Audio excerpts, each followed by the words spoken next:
Hello book lovers, and welcome back or welcome to Nat Cat's Bookish Cafe. Today I will be doing my part 2 of my February wrap up.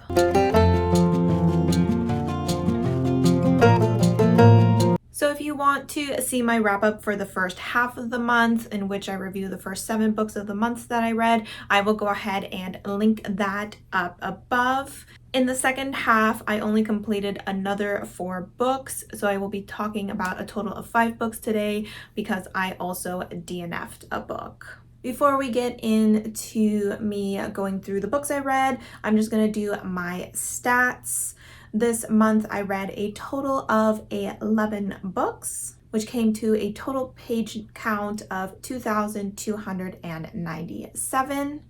The total number of audiobook hours I listened to was 22.97 hours. I do realize that my little graphic here, for some reason I put my average star rating by the audiobook hours. So I did not only listen to 3.9 hours of audio. That is actually my average star rating. For my breakdown of the star ratings, I had 2 3 stars, 3 3.5 stars, 3 4 stars, 1 4.5 star, and 2 5-star reads.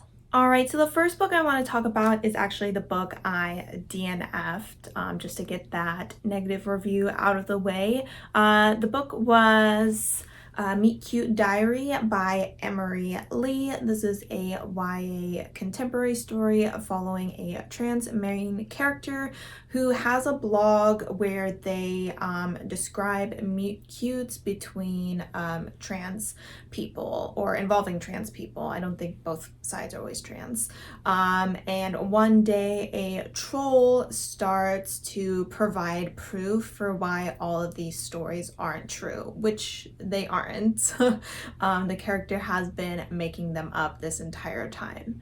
So our character stumbles across a boy that actually inspired one of the meet cute stories that he made, and that boy was able to take that evidence and figure out that our main character is the one posting the blogs and offers to help him prove that the meet cutes are real by the two of them fake dating. So I got about a quarter of a way through this book, so I read about 100 pages. Right off the bat, I could tell you that this book was too long. I mean, I really think that a concept like this, a YA contemporary story, really doesn't need to be like almost 400 pages long. So even that first quarter of the book really was dragging. But what really pushed me away from the story, or turned me off from the story, I should say, is the characters. I just couldn't connect, especially to our main character. Just the way that they thought about the world was honestly kind of annoying. They were very much viewing the world in scenarios that you would only see in books. Like they would meet someone and they would be like, oh, this is the situation where this and this would happen, or this is the situation where, you know, their heart would flutter when they look at me, or this is the situation where they would ask for my number. And it was just like continuously doing that over and over again, and it was just very off-putting and a bit repetitive and annoying for me. Another thing, I had trouble with the relationship, the love interest Drew. I very much felt like he was using our main character, Noah, I believe is her name, to have the opportunity to take part in this vlog. I didn't feel any sort of like genuine connection between the two of them, and at times I got the feeling that Noah was like uncomfortable with what Drew was doing, but then would at the same time turn right around and start talking about like how these things would play into Drew's realization that he's actually in love with him. So it's just kind of like an awkward situation, and I wasn't quite comfortable with it, so I did have to go ahead and DNF that. Alright, and for the first book that I actually finished in the second half of the month, I have Don't Cry For Me by Daniel Black. I did read this and a vlog, so I'm gonna not go too deep into it because you can go ahead and check that out to see some of my deeper thoughts on the story. I did end up giving this a 3.5 stars. In this book, we are reading the letters of a man who is dying. He is writing to his son who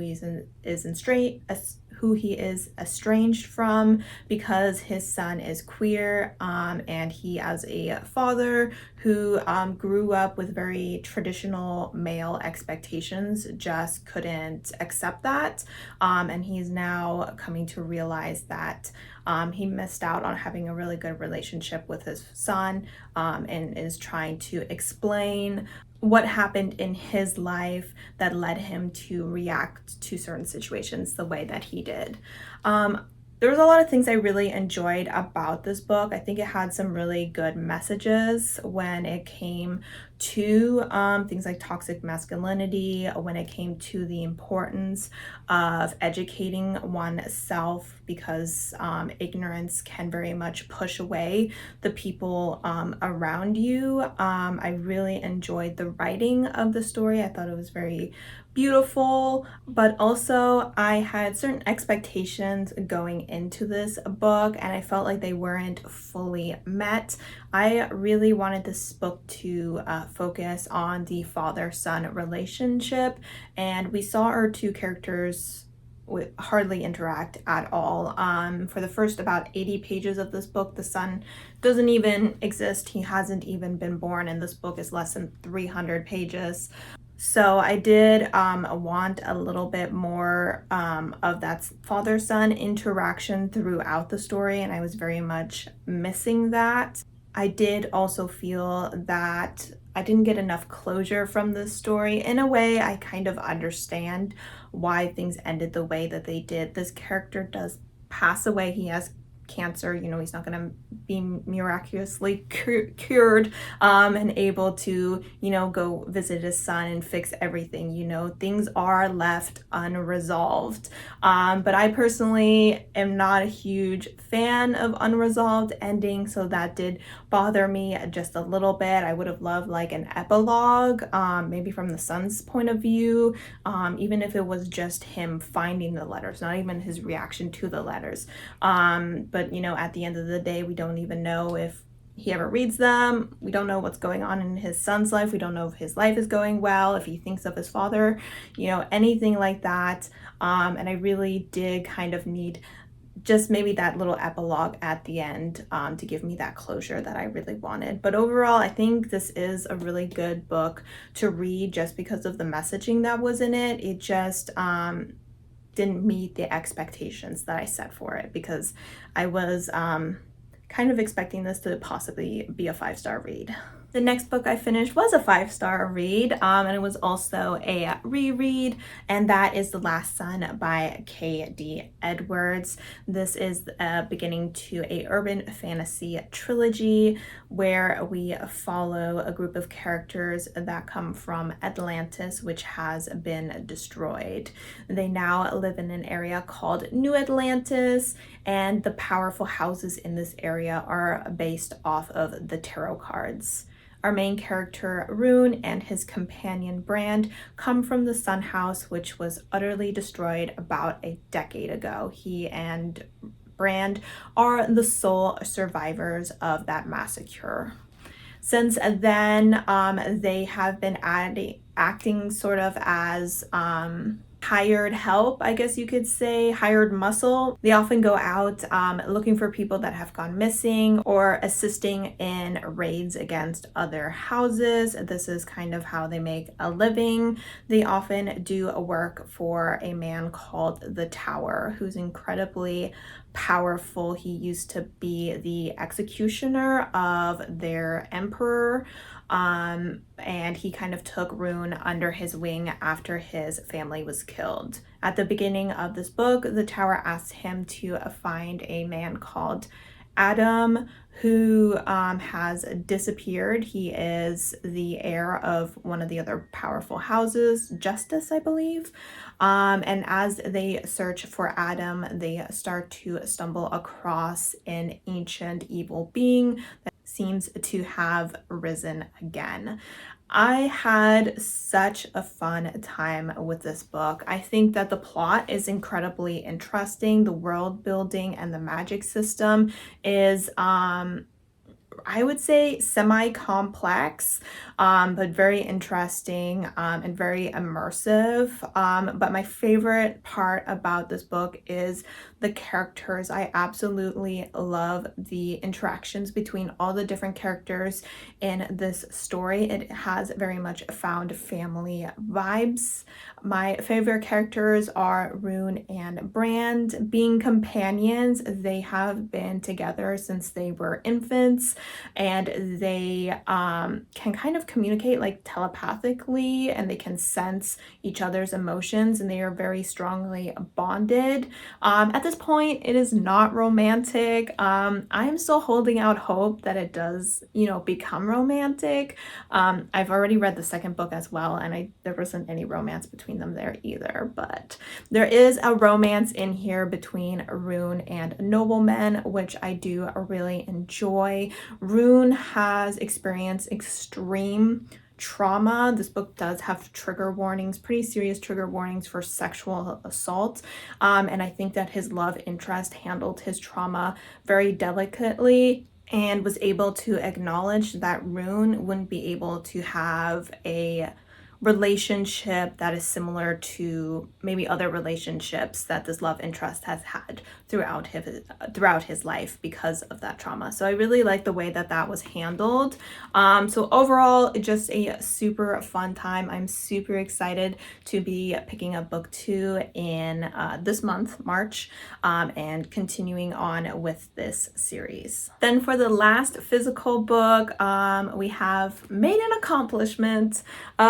Or we have achieved an accomplishment, however you say it. I have read and finished Know My Name by Chanel Miller. This is a book that I started in November and was slowly trekking my way through. This follows Chanel's experience during the Stanford rape trial. It is very difficult to get through this book because she does not shy away from explicitly describing her trauma response to what happened, and not just what happened to her on that night, but the way that the justice system treated her.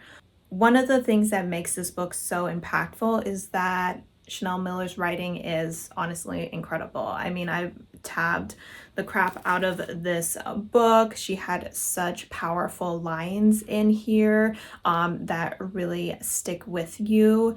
And I just felt like this was a really honest review of what it's like to be a victim. And she does say that. She's like, hey, I'm not here to let you know that at the end of the day, I'm totally fine, everything's fine, we're over it. I'm not going to tell you that, because that's not what other victims who are still struggling need to hear. I'm going to be struggling with this probably for the rest of my life, but I'm gonna keep fighting, and that's what victims need to hear, and that's what I want you to know. And I think that having a book out like this is incredibly important, not just for other victims of sexual assault, but people that work with victims of sexual assault or have someone in their life who was sexually assaulted, or even people that are making the laws that directly affect people who have been sexually assaulted. So if you have not read this book, I highly suggest it. Take your time with it. Make sure that your mental health is good.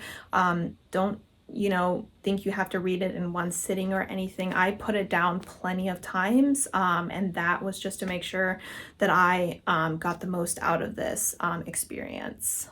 I'm just going to read a quick random line from this book because I just feel like this is one of those books where you need to read something from it.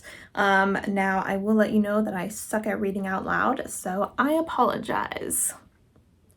Walking down the street was like being tossed bombs. I fiddled with the wires, frantically defusing each one. Each time I was not sure which wire would cause it to detonate, tinkering while sweat ran down my forehead. Women are raised to work with dexterity, to keep their nimble fingers ready, their minds alert. It is her job to know how to handle the stream of bombs. how to kindly decline giving her number, how to move a hand from the button of her jeans to turn down a drink. When a woman is assaulted, one of the first questions people ask is, "Did you say no?" This question assumes the answer is always yes, and that it is her job to revoke the agreement, to defuse the bomb she was given. But why are they allowed to touch us until we physically fight them off? Why is the door always open until we have to slam it shut? By the way, I usually don't rate my nonfiction books, but this was just so stellar that I did end up giving this 5 stars. All right, and for the last book that I read, this was an audiobook, and that was Blackmail and Babinka by Mia Manansala. This is the third book in this kind of cozy murder mystery, the first being Arsenic and Adobo. I ended up rating this one 3.5 stars. As with all the other stories in this book, I had a really great time. It's a very entertaining story. I felt like the mystery and the family drama in this book were definitely enhanced. I thought that there was more drama between the family, especially since one of the suspects for murder is a family member that has returned after being absent for a long time. And I also thought that the mystery was more complex than the previous mystery, so I did really enjoy that aspect of it.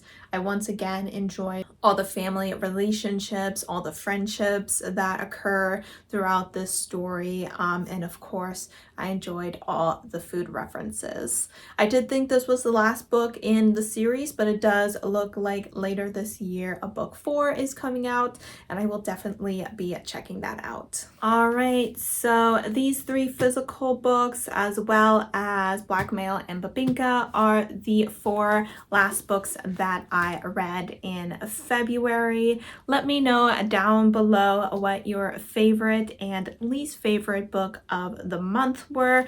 I would say that my least favorite was obviously the one I DNF'd, which was Meet Cute Diary, and my favorite has to go to The Last Son by Katie Edwards. Thank you as always for supporting my channel by watching my videos, and I hope to see you next time. Bye!